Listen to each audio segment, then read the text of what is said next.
Hello, Year 8! How are you all doing? I hope you're well. Okay, so let's get straight into it, shall we? The way that the video will work is I will give some instructions, I'll give a bit of information. Then ideally you would pause the video whilst you do the task. Then you come back to the video once you're done with that, and I'll give you some instructions for the next task. Hopefully this because there's quite a lot to do in this lesson, it's a double lesson. Hopefully this means that you don't have to sort of keep quite so much in your brain. You can just relax, get on with the task, forget about all the instructions, and then come back to it, which hopefully will just make it all a bit more manageable, so you haven't got to keep so much going on, all these instructions, and a poem, and the task that you're doing. So, let's get started. Task number 1. For this one, you're just going to be reading a bit about Siegfried Sassoon, the poet, learning about what he went through in his life, how he ended up as a fighter in the war. This will be helpful because knowing a little bit about a poet can be really helpful when you're trying to work out what they were trying to say.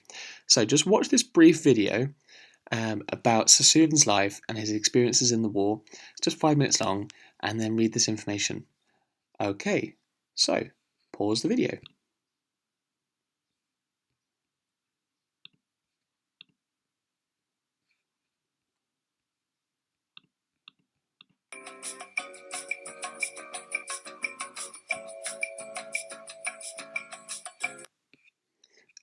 And you're back. So, moving on to task 2, now that you've learned a bit about Siegfried Sassoon, you've learned what he went through, how he gradually started to become quite upset, this crucial word, growing disillusionment. He's not very happy with the war. So, there was a moment in his life which became very important, which was when he read a speech to the House of Commons. So, he was invited to the UK Parliament, which was a very big deal because at the time, not many people like him were actually voicing their opinion about how they had not thought that the war should carry on, about how they had felt that the war could have stopped and perhaps many people's lives could have been saved. So just read through, I'll read it for you now. I am making this statement as an act of willful defiance of military authority because I believe that the war is being deliberately prolonged by those who have the power to end it. Prolonged means lengthened. I am a soldier, convinced that I am acting on behalf of soldiers. I believe that the war upon which I entered as a war of defence and liberation has now become a war of aggression and conquest. I have seen and endured the sufferings of the troops, and I can no longer be a party to prolonging these sufferings for ends which I believe to be evil and unjust. Ends is the thing at the end of something that you're hoping to achieve.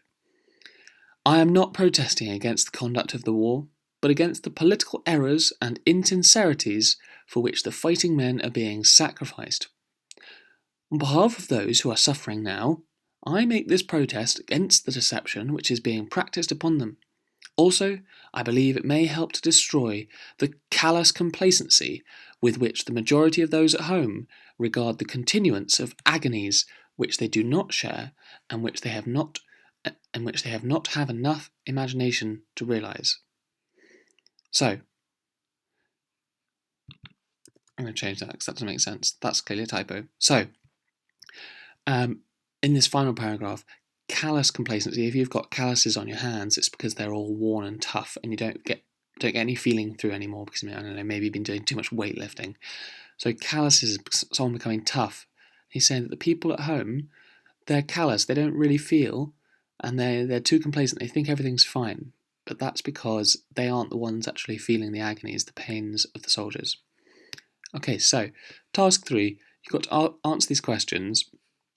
They actually have answers underneath that you just need to sort into the right spaces.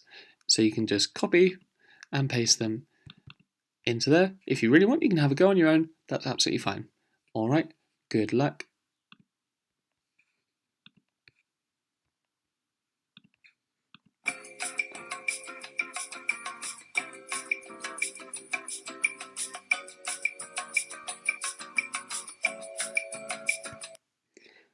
Okay, and back to task 4. Sorry, task 5. So for this task, we're going to be breaking down the poem into little chunks because this way you will get a chance to explore some of those images. We started doing this last lesson, but I think that this will help everyone to know exactly what's going on all the way through. Alright, so I filled in some of these boxes for you. It's your task to fill in the blank boxes. So let's look at the first line for an example. Soldiers are citizens of death's grey land. The soldiers who are sent to war become citizens of a metaphorical, deathly landscape that doesn't have any colour, a life devoid of colour. And on the right, I've illustrated that with this image completely washed out of somewhere with very little life going on, that we can imagine being where they are banished to. Drawing no dividend from time's tomorrows, the soldiers will not be able to experience a future. So we looked at dividend in the last lesson. Dividend is where you are being paid something out because you've invested in something.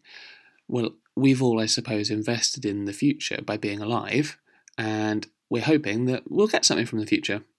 But a soldier is unlikely to get something, in Sassoon's way of looking at it, because so many of them are dying. So they're just not going to get anything from the future. So illustrated that with this image of no future. In the great hour of destiny, they stand. The soldiers sent to war metaphorically stand on the edge of destiny. Destiny, something sort of glorious, the idea of your future being decided for you, something great potentially happening, a thing that you have to do. So maybe you could just try and find an image that will go in this box to illustrate that. Each with his feuds and jealousies and sorrows. So a couple of these pieces of vocab be helpful. Feuds means an argument. So that might be where you feel angry about something. Each with his feuds and jealousies and sorrows. Now, these are very human emotions, not necessarily the human emotions that we go around being proud of, but these are nevertheless very human emotions, so you need to describe that and find an image. Soldiers are sworn to action. They must win. Okay, so think about how you're going to summarize this line. What have they been... Who is swearing them into action? Why must they win? Some flaming, fatal climax with their lives. There's a bit of alliteration here. Some flaming, fatal climax with their lives. A climax is the end of something, usually when you build to an exciting end. So, at the end of their lives, how does their life end? Soldiers are dreamers when the guns begin. Okay, so there's a bit of a contrast here. Soldiers begin the war dreaming about all of the glory and potentially noble pursuits they might engage in. So, soldiers are dreamers. We think when we start this that they might be hoping that great things will happen, but then it changes in that next line. They think of firelit homes, clean beds and wives. Oh, they're not thinking about dreaming of success, as we thought they might be in this line. They're dreaming about being at home, being comfortable with their family. I see them in foul dugouts, gnawed by rats. So, this one's the macabre image that we spoke about last time. This one's the really disgusting section. Foul dugouts, that's the trenches, gnawed by rats. Gnawed means chewed on. So you need to find an image and summarise that. And in the ruined trenches, lashed with rain. And in the ruined trenches, lashed with rain. Well, this seems to be like they're in a really bad place. Why are the trenches ruined? And what do you think it's like for them to be being battered with rain?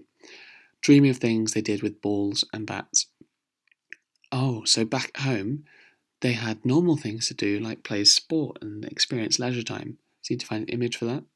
And mocked by hopeless longing to regain. Seems laughable that soldiers dream about their normal lives. They're so far away from what they used to live at. Bank holidays and picture shows and spats. So these are the kinds of things that they would get up to. There's a bank holiday coming on Monday. They would enjoy their time off. They would go to watch a film, and they would enjoy clowning around in a pair of trousers. So find image of these and summarise that. And going to the office in the train. So this final image is the one that we spoke about last time, going to the office in the train. This is something that's quite boring and mundane, but for them, they're never going to get to experience it again, probably. Also, there was that analogy of going to the office in the train being a bit like going to the front, because they would often go on a train to war. So, summarise and find images for each of these.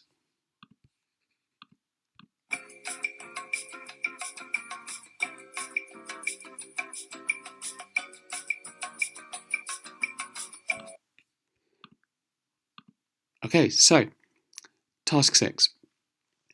I've given you again some answers of this one, but I've jumbled them up. For these answers, you're just going to work through and you can add in each answer here. Then when you're finished, could you please relax, read a book, and have a lovely day. Remember, ask me any questions if you get stuck at any point. Thank you very much then, Year 8.